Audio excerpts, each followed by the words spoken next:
Hello and welcome to the mystery concepts. तो जैसा कि हम लोग चैप्टर 1 कर रहे थे और चैप्टर 1 में हमने नंबर सिस्टम्स के बहुत सारे पार्ट्स देखे। आज हम लोग प्रोग्रेशन करेंगे।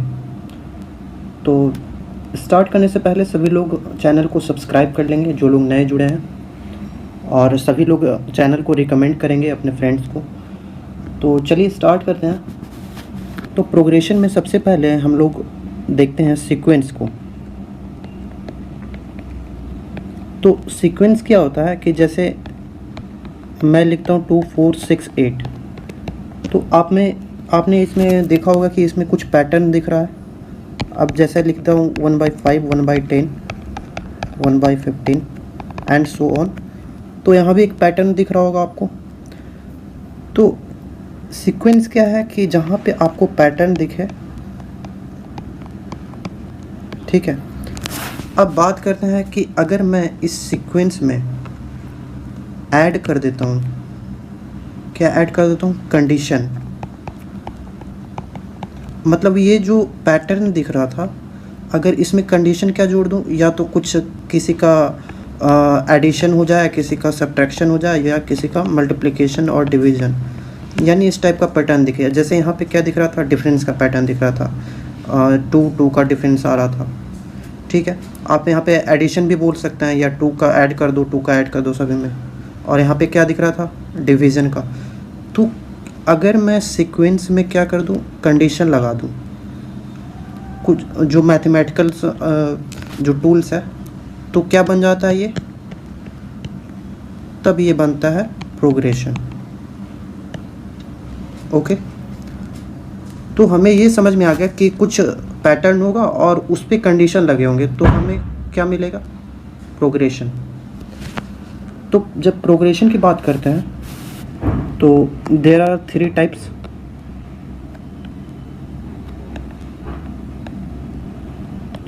कितने टाइप्स है इसके, 3 टाइप्स, पता ही होगा आपको। तो इसमें होता है एरिथमेटिक प्रोग्रेशन, ज्योमेट्रिक प्रोग्रेशन और हार्मोनिक प्रोग्रेशन, एपी, जिसे आप बोलते हैं एपी, जीपी, एचपी। ये हमारे 3 पार्ट्स होते हैं। तो सबसे पहला जो हम लोग देखेंगे, सबसे पहला हमारे पास क्या होगा, एरिथमेटिक प्रोग्रेशन।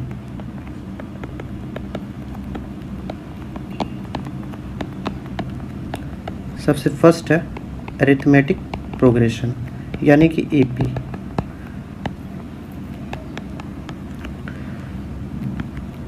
अब एरिथमेटिक प्रोग्रेशन की बात करते हैं, तो मैंने बोला कि कुछ कंडीशंस होगा, ठीक है। तो इसका एरिथमेटिक प्रोग्रेशन को हम लोग क्या बोल सकते हैं, एक मिनट, डिफरेंस बिटवीन 2 कंसेक्यूटिव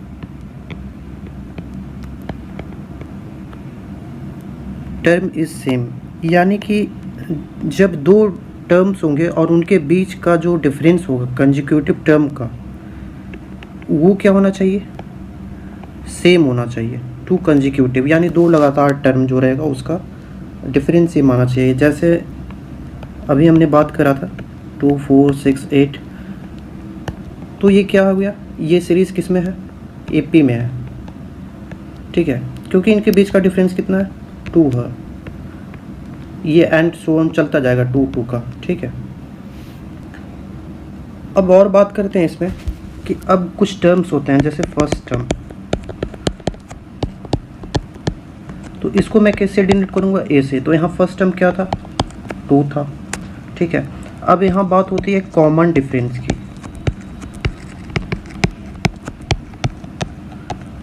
तो कॉमन डिफरेंस को कैसे डिनोट करूँगा, स्मॉल डी से।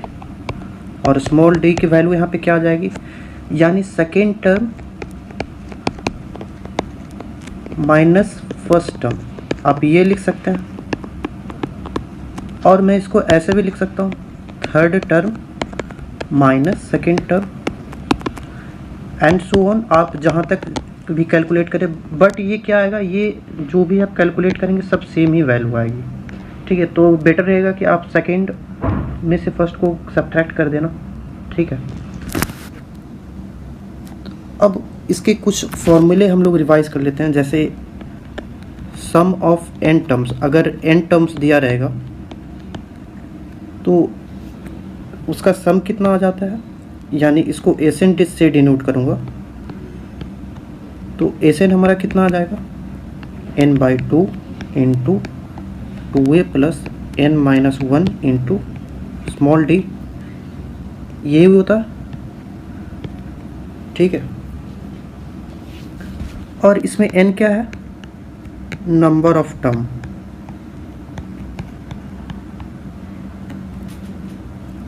अब जैसे अभी हमने बोला था कि दोनों कंसेक्यूटिव नंबर के बीच का डिफरेंस सेम होना चाहिए, ये भी एक एपी में ही होगा। तो अब देखते हैं, कुछ डिराइव करता हूँ यहाँ से। तो मैं इसको क्या लिख सकता हूँ, 1 + 0 लिख सकता हूँ, कॉमा 1 + 1 इंटू 2, 3 को ऐसे लिख दिया, 2 + 1 3 हो गया। और 5 को कैसे लिख सकता हूँ, 1 + 2 इंटू 2, और 7 को कैसे लिख दिया, 1 + 3 इंटू 2।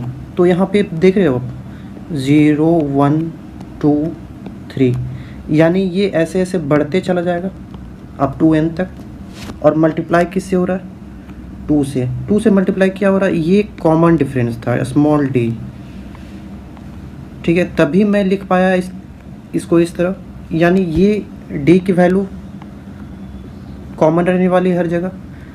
तो अगर फर्स्ट टर्म की बात करूं तो a हो जाता है, और सेकेंड टर्म की बात करूं तो a प्लस क्या आ जा रहा है, d आ रहा है। और थर्ड टर्म की अगर बात करूं तो a प्लस क्या आ जा रहा है, यहाँ 2d आ रहा है, तो 2d। इसी तरह फोर्थ टर्म क्या हो जाएगा, a प्लस 3d, और ये सो ऑन चलता जाएगा। ये आप समझ गए होंगे कैसे आ रहा है, ये वाली वैल्यू कैसे आई, आप समझ पा रहे होंगे। ठीक है, तो यहाँ से मैं जनरली क्या लिख सकता हूँ अब, तो यहाँ से मैं लिख दिया nth टर्म इक्वल टू क्या लिख सकता हूँ, a plus n-1 into D. ये हमारा एक और रिजल्ट आ गया। अभी एक हमने रिजल्ट देखा था, कौन सा, इसको बॉक्स में कर लेते हैं। ठीक है, एक तो हमने सम ऑफ एन टर्म देख लिया, और क्या देख लिया, अगर nth टर्म फाइंड करना हो तो आप क्या कर सकते हैं, इस फॉर्मूले का यूज़ करके nth टर्म को निकाल सकते हैं। ठीक है, अब बात करते हैं एरिथमेटिक मीन की।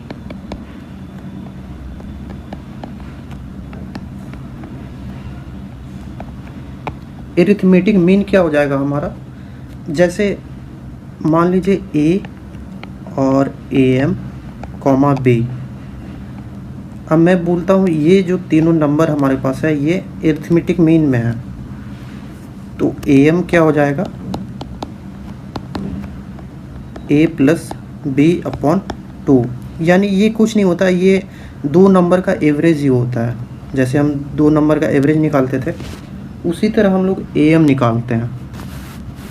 ठीक है, तो हमारे पास एरिथमेटिक मीन का फॉर्मूला आ गया है यहाँ से। अब कुछ क्वेश्चंस को देख लेते हैं। तो क्वेश्चंस जैसे है, ये हमें सीरीज दे रखी है 5 2 -1 -4 एंड सो ऑन, ये चलता चला जाएगा। तो हमसे पूछा है फाइंड द 12th टर्म, यानी जो 12वां पद होगा उसको हमें फाइंड आउट करना है। ठीक है, तो देखिए इसको कैसे सोल्व करेंगे। ए की पहले जो गिवन डाटा है उसको लिख लीजिए, a = 5 हो गया।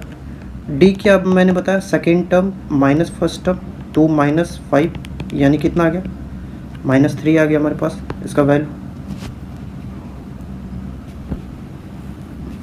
ठीक है, अब हमें 12th टर्म फाइंड आउट करना है। तो अभी हमने फॉर्मूला लिखा था Tn = a + n-1 into D.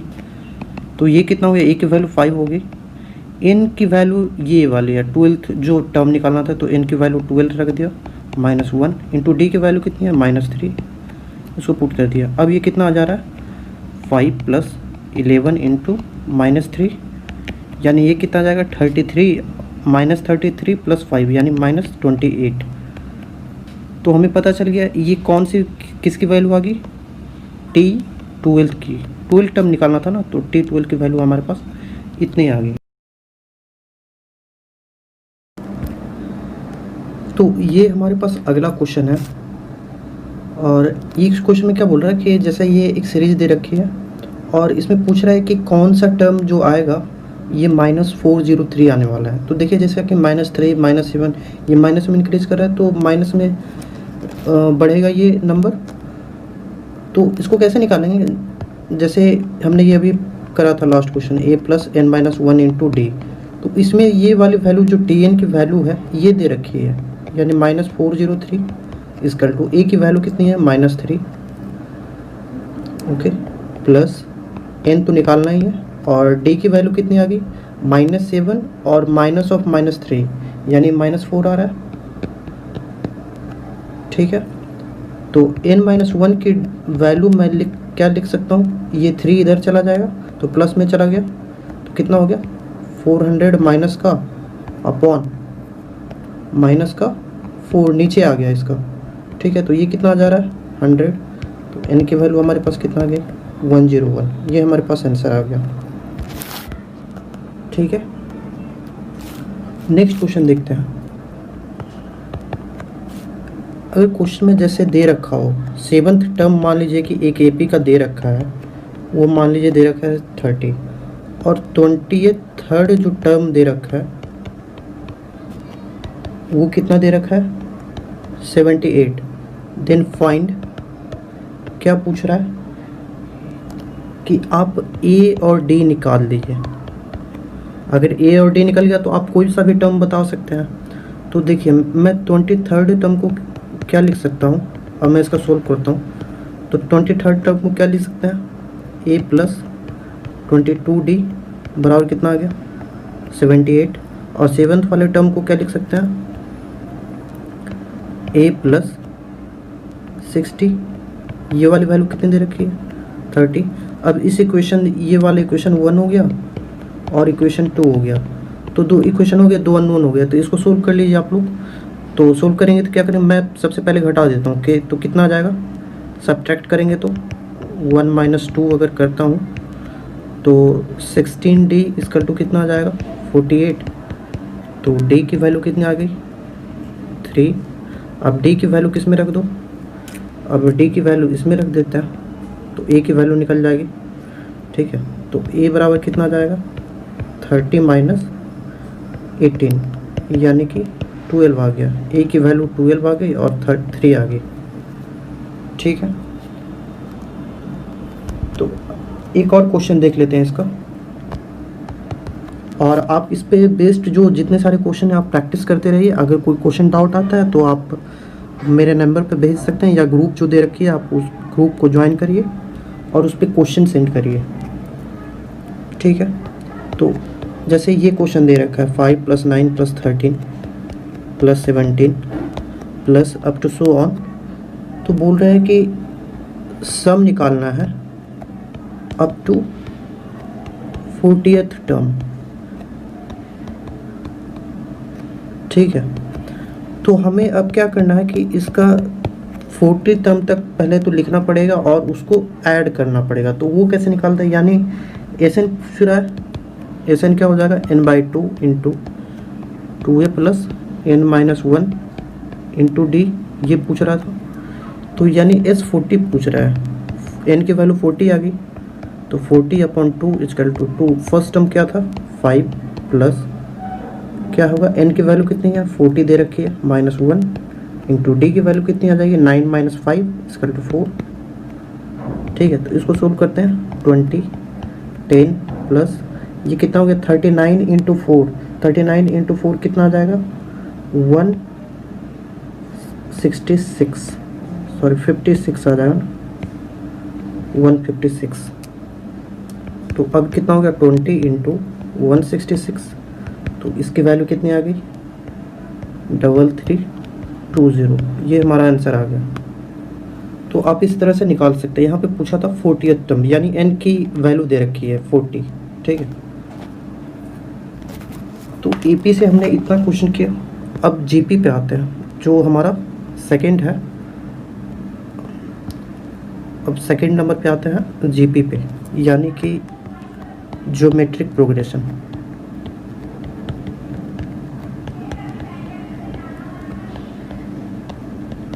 ठीक है, यानी कि जीपी हम लोग करेंगे सेकंड वाले टॉपिक। तो इसमें आते हैं, तो देखिए अगर 1 2 4 8 16 इसी तरह से लिखता हूँ तो ये भी एक पैटर्न शो कर रहा है। विद कंडीशन क्या है कि आप 2/1 करो और 4/2 करो, तो अप टू सो ऑन सबका करते जाओ और इसकी वैल्यू कितनी आ जाएगी, 2 आ जाएगी। इसी तरह सेकंड बाई फर्स्ट, तो यानी कि डिवीज़न वाला आ रहा है ना, तो जो यही जो कॉमन डिफरेंस होता है, यानी ये जो डिफरेंस इसका जो इसी को बोल दिया मैंने कॉमन। हमने एपी में बोला था कॉमन डिफरेंस, यहाँ पे क्या बोलेंगे, कॉमन रेशियो। और इसको डिनोट कैसे करेंगे, स्मॉल आर से। ठीक है, यानी second term upon first term. ठीक है, तो यहाँ पे आप क्या करें, सेकंड बाई फर्स्ट कर दिया। इसी तरह मैं क्या लिख सकता हूँ, third term upon second and so on. आप इसी तरह कर सकते हैं, लेकिन वैल्यू सब कितनी आएगी, सेम ही आएगी, आर के बराबर आ जाएगी। ठीक है, अगर मैं nth टर्म की बात करता हूँ, nth टर्म क्या हो जाएगा हमारा, nth टर्म हो जाएगा Tn equal to AR to the power n-1। ठीक है, ये वाला फॉर्मूला हम जीपी के लिए यूज़ करेंगे। और अगर सम ऑफ n टर्म्स की बात करते हैं, जैसा कि हमने एपी में लिखा था, यहाँ जीपी में क्या हो जाएगा, sum of n term Sn equal to A into small r to the power n-1 upon में r-1, वेयर यहाँ पे कंडीशन क्या है कि r जो होना चाहिए ग्रेटर देन 1 होना चाहिए। अगर r की वैल्यू आप 1 से छोटा रख दे या 1 ही रख दे तो ये वैल्यू क्या हो जाएगी, यहाँ पे r अगर 1 हो जाएगा तो क्या हो जाएगा, ये जी नीचे वाली वैल्यू 0 और ये इनफाइनाइट हो जाएगी। ठीक है, जो पॉसिबल नहीं। ठीक है, तो r की वैल्यू जो हम रखेंगे हमेशा ग्रेटर देन 1 होना चाहिए। ओके, अब अगर हम सम ऑफ इनफाइनाइट टर्म की बात करते हैं, सम ऑफ इनफाइनाइट टर्म की अगर बात करते हैं, यानी एस इन्फिनेटिव की बात करते हैं, तो एस इन्फिनेटिव हमारा क्या आ जाएगा, ए अपॉन 1 माइनस आर। ठीक है, आप ये भी ध्यान रखिएगा। और ये तो हमारे पास ऑलरेडी आ चुका है। ठीक है, अब अगर जैसे हमने एरिथमेटिक मीन की बात किया था, तो अब ज्योमेट्रिक मीन की बात करते हैं, यानी जीएम की बात करते हैं। ठीक है, तो जीएम की बात करेंगे तो मान लीजिए कि जैसे ए और जीएम और बी है, अगर ये 3 नंबर हमारे ज्योमेट्रिक मीन में है तो हम क्या लिख सकते हैं, GM equal to under root A B. ठीक है, ये हो जाएगा ज्योमेट्रिक मीन।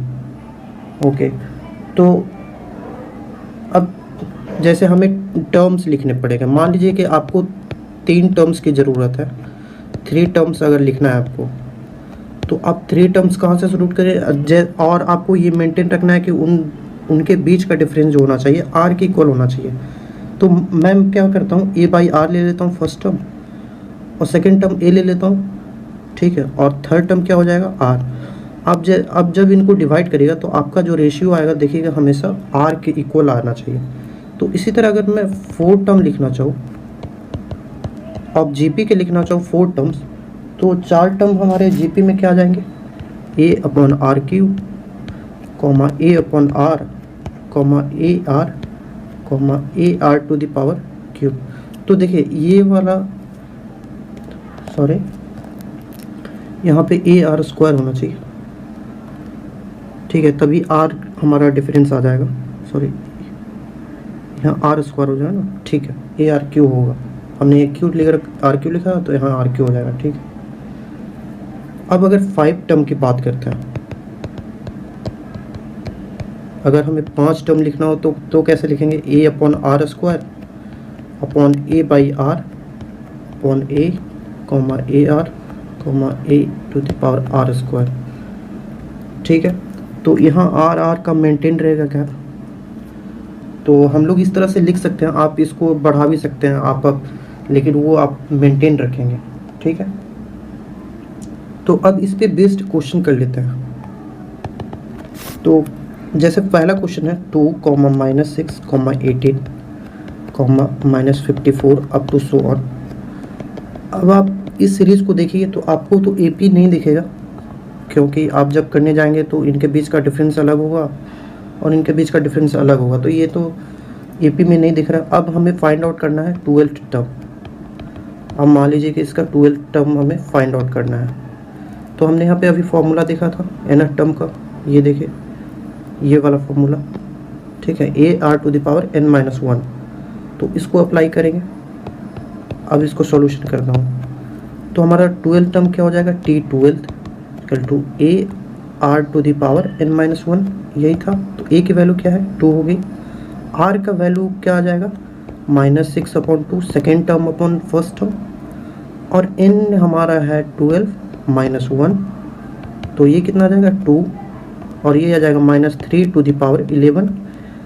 अब ये देखें ये ऑड नंबर है तो माइनस तो आना ही है, तो -2 लिख दिया, और कितना हो जाएगा इंटू 3/11। ये हमारा आंसर आ गया, ठीक है। और एग्जांपल्स देखते हैं ज्योमेट्रिक प्रोग्रेशन के। तो देखिए अब जैसे एक और क्वेश्चन दे रखा है, थर्ड टर्म ऑफ GP जो हमारा दे रखा है वो मान लीजिए 4 दे रखा है, ठीक है। तो फाइंड मल्टीप्लिकेशन ऑफ, तो हमें मल्टीप्लिकेशन निकालना है किसका, 5 टर्म्स ऑफ GP। तो GP का जो 5 टर्म्स बनेगा उनका प्रोडक्ट हमें निकालना है,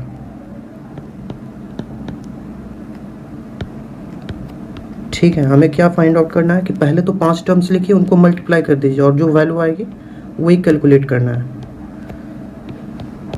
तो अभी हमने लिखना सीखा था कि 5 टर्म्स हम लोग कैसे लिख रहे थे, तो आपको R ही मेंटेन करना था ना।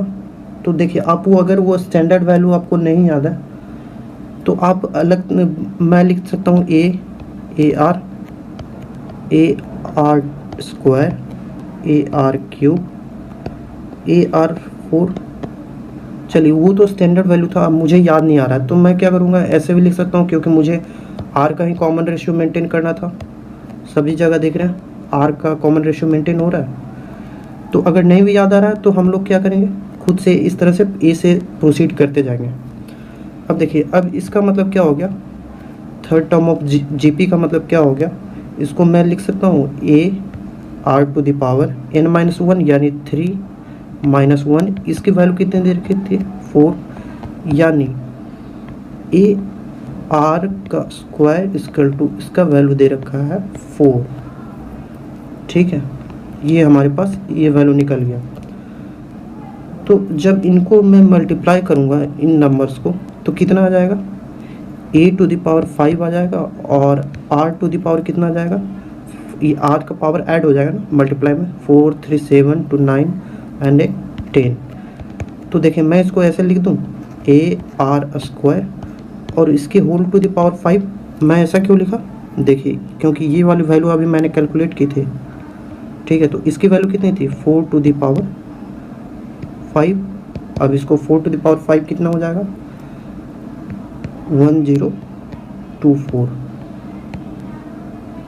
ठीक है। 256 × 4 1024, ठीक है। ये हमारा आंसर आ गया। अब जैसे कुछ और क्वेश्चंस देखते हैं। तो अब मान लीजिए कि सेकेंड टर्म दे रखा है, सेकेंड टर्म ऑफ GP दे रखा है 25/4, ठीक है। और 8 टर्म जो 8वां टर्म है GP कितना दे रखा है 16/625, ठीक है। तो हमें फाइंड क्या करना है, फाइंड करना है A और R की वैल्यू फाइंड करनी है। हमें कौन कौन सा टर्म दे रखा है, सेकेंड टर्म और 8 टर्म। तो हम इसको कैसे करेंगे,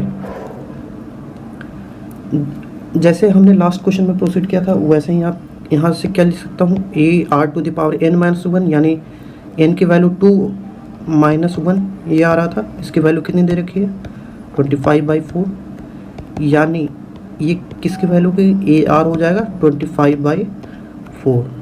उसी तरह से एक टर्म को क्या लिख सकता हूँ, A R to the power 8 minus 1, और ये कितना हो जाएगा 16/625, यानी कि A R to the power 7 हो जाएगा।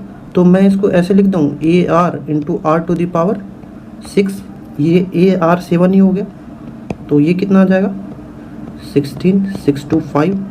अब देखिए ये ए आर की वैल्यू हम कैलकुलेट कर चुके हैं यहाँ से, तो ए आर की वैल्यू यहाँ पे रख देंगे, ठीक है। तो यहाँ से हमारे पास क्या आ गया, आर टू द पावर 6 की वैल्यू आ जाएगी 16/625 इंटू ए आर था 25/4, तो ये इधर चला जाएगा, तो कितना आ जाएगा 4/25, यही आ जाएगा। अब देखिए आर क्या हो जाएगा 2/5, इसको मैं 6 लिख सकता था और ये आर के पावर 6 था, तो यानी यहाँ से आर की वैल्यू कितनी आ गई 2/5 आ गया, ठीक है। अब हमें क्या निकालना है, ए का वैल्यू निकालना है। तो जब ए आर, हम यहाँ से इस इक्वेशन को ले लेते हैं, तो ए आर का वैल्यू था 25/4 और आर की वैल्यू हमें मिल चुकी है, तो ए की वैल्यू कितनी आ जाएगी 25/4 इंटू 25/4 इंटू 5/2, यानी 125/8, ये हमारा आंसर आ गया। यहाँ से हम ए की वैल्यू निकाल दिए और आर हमें मिल ही गया था, ठीक है। तो ज्योमेट्रिक मोमेंट प्रोग्रेशन यहाँ पे ख़त्म हुआ। तो आप इसका प्रैक्टिस करिएगा, जो क्वेश्चन नहीं आ रहा आप उसको ग्रुप में डालिए, ठीक है। अब आते हैं क्या थर्ड नंबर पे। तो थर्ड नंबर हमारा क्या था, हार्मोनिक प्रोग्रेशन। थर्ड जो नंबर है हार्मोनिक प्रोग्रेशन, यानी कि HP, ठीक है। तो HP कुछ नहीं है, HP अगर आप इसको रेसिप्रोकल ले लोगे ना, अगर इसका रेसिप्रोकल अगर ले लेते हो AP का, यानी कि मैं क्या बोल रहा हूँ, reciprocal of HP, sorry AP is called as HP, यानी हार्मोनिक प्रोग्रेशन। आप एरिथमेटिक प्रोग्रेशन का रेसिप्रोकल ले लो, ये वही क्या हो जाएगा हमारा हार्मोनिक प्रोग्रेशन। जैसे मैं आपको दिखाता हूँ, जैसे क्या हो जाएगा कि 1/3 लिखा, 1/6 लिखा, 1/9 लिख रहा हूँ, 1/12 लिख दिया, अब टू सो ऑन। अब ये क्या था, ये हमारा हार्मोनिक प्रोग्रेशन में था। तो देखिए जब इसका रिवर्स करेंगे तो क्या हो जाएगा 3, 6, 9, 12, तो ये हमारा किस में शो कर रहा है, ये हमारा एरिथमेटिक प्रोग्रेशन में शो कर रहा है, यानी दोनों एक दूसरे का रिवर्स है, ठीक है। अब बात करते हैं हार्मोनिक मीन की।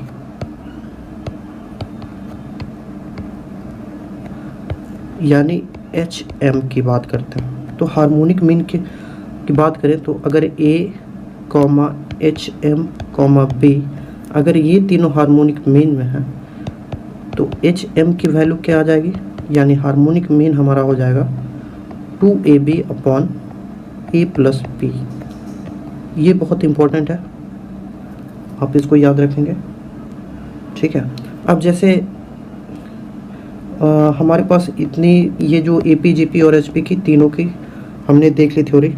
अब मैं क्या करता हूँ, रिलेशन निकालता हूँ। रिलेशन क्या हो जाएगा, AP, AM, GM और HM में, AM, GM और HM में अगर तीनों में रिलेशन देखेगा तो वो रिलेशन क्या जाता है, AM into HM equal to geometric mean का स्क्वायर। ये तीनों का कंबाइंड रिलेशन आता है अगर तीनों का आप AM, GM और HM में रिलेशन फाइंड आउट करते हैं, ठीक है। तो अब HP का कुछ एग्जांपल देख लेते हैं, हार्मोनिक प्रोग्रेशन का कुछ सॉल्व करते हैं। अब जैसे क्वेश्चन है 1/8 x और 3/2, ये क्या है, HP में दे रखे हैं, यानी ये ऑलरेडी बता रखा कि ये हार्मोनिक प्रोग्रेशन में है, तो x की वैल्यू क्या होगी। तो अभी हमने बताया कि अगर ये हार्मोनिक प्रोग्रेशन में है तो ये वाला रिलेशन लगेगा, तो x की वैल्यू क्या हो जाएगी, 2 इंटू AB यानी 1/8 into 3/2 upon A plus B यानी 1/8 प्लस 3/2। ठीक है, तो इसको हम लोग कैलकुलेट करते हैं, तो ऊपर को जाएगा कितना 6/16 और नीचे में कितना हो गया 16, इसका एलसीएम आ जाएगा, और 2 + 24 यानी 26, तो ये कितना आ गया 16 कैंसिल आउट यानी 6/26, ये आ गया 3/13, ये हमारा आंसर आ गया। ठीक है, अब कुछ क्वेश्चंस आते हैं सीरीज़ के जो बहुत ही फेमस क्वेश्चन रहते हैं। आप ये वाला पैटर्न का क्वेश्चन ज़रूर देखते होंगे, 1/5 1/7 7 × 9, ये and so on up to infinitive तक ये चलता जाएगा। तो इसकी वैल्यू हमें फाइंड आउट करने की रहती है। तो देखिए इसको कैसे सोल्व करेंगे। तो मैं जो फर्स्ट टर्म है उसको देखिए कैसे लिखता हूँ, मैं यहाँ से 1/2 कॉमन ले लिया, 1/3 माइनस 1/5, ये वाली जो वैल्यू है इसको मैं ऐसे लिख सकता हूँ, देखिएगा 1/2 रहेगा और नीचे 3 × 5 तो आना ही है, 5 - 3 2 हो जाएगा, 2 और 2 अब न्यूमरेटर डिनोमिनेटर से कैंसिल आउट हो जाएगा। यहाँ पे ये आएगा ना, जब एलसीएम लीजिएगा तो 5 - 3 आ जाएगा, तो यानी 2 आ जाएगा, 2 कैंसिल आउट होगी, यानी वही वाला बात होगी जो हम पहले था वही रह जाएगा। ठीक है, तो उसी तरह मैं क्या लिख सकता हूँ, T2 को भी तो मैं इसी तरह लिख सकता हूँ ना, T2 बराबर 1/2 इंटू 1/5 माइनस 1/7। ठीक है, यानी 1/2 1/2 ऐसे सभी टर्म में चलता जाएगा और 1/2 सब में कॉमन आना है। तो अगर मुझे सबका समेशन चाहिए यानी समेशन ऑफ Tn चाहिए, तो 1/2 तो कॉमन आ ही रहा है, और जो फर्स्ट टर्म्स है उसको मल्टीप्लाई कर दीजिए। हमारा फर्स्ट टर्म क्या था 1/3 वाला था, बाकी सारे कैंसिल आउट होते जाएंगे। ठीक है, तो आंसर कितना आ जाएगा 1/6, ये हमारा आंसर हो गया। ठीक है, तो आज का हमारा सिलेबस इतना ही तक था, तो चैनल को सब्सक्राइब करिए और जुड़े रहिए हमारे साथ। और अगला जो हमारा इम्पॉर्टेंट मैं बता दे रहा हूँ कि नेक्स्ट जो हम टॉपिक करेंगे वो रहेगा हमारा लॉगरिथम, और हम लोग करने वाले हैं प्रोबेबिलिटी। ये बहुत ही इम्पॉर्टेंट चैप्टर है दोनों, जो काफ़ी लोगों को दिक्कत करता है ये दोनों चैप्टर, तो मैं इसको फर्स्ट में ही पढ़ा दे रहा हूँ, क्यों आप उस पर क्वेश्चन करते रहेंगे, अगर डाउट आएगा तो बीच बीच में आप क्वेश्चन को उसमें ग्रुप में डालते रहिए। ठीक है।